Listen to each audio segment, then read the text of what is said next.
So we just got an expression, and now we're on to ETM.3. ETM.3 is solving something. ETM.3. It wants you to solve for an unknown. Okay, the easiest thing, or not the easiest thing, the question that comes to mind most frequently when you see a situation like you're dropping a rock off of a cliff is you want to know how fast is it going?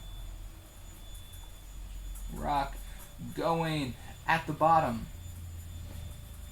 Like if you drop a rock off of a cliff, is it going fast enough to crack someone's skull open? You don't know, but you will know at the end of this video. Okay, so we need to first list out what we know. So you're going to be given some word problem where you have to pull apart the text and try and isolate the information that you know.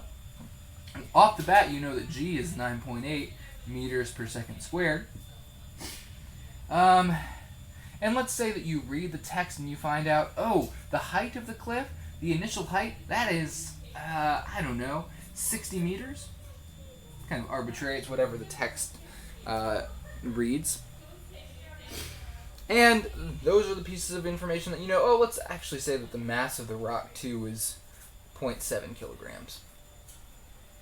Then the unknown, what you're solving for, that's the velocity. Not just any velocity, that's the final velocity. Question mark. We would love to get that. Okay.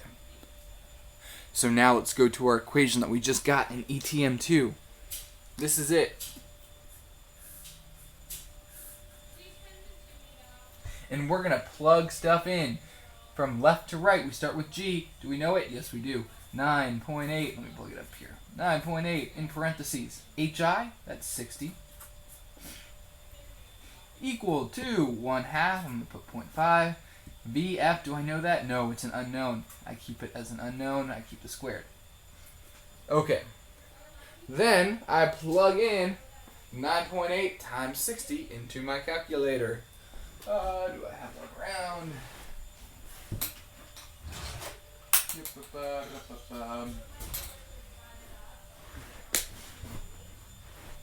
So, you would plug these two numbers together, and you'd get something on the left side.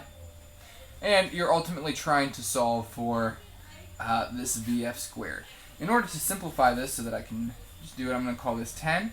So here I get 600 is equal to 0.5 VF squared.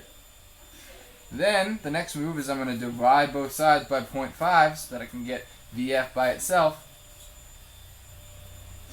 And what I'm left with is 1200 is equal to VF squared. Still not done because the VF has a square on it. So to get that off, I need to square root both sides. And I'm left with VF is equal to the square root of 1200. The unit is important. Velocity is measured in meters per second. That's ETM 3.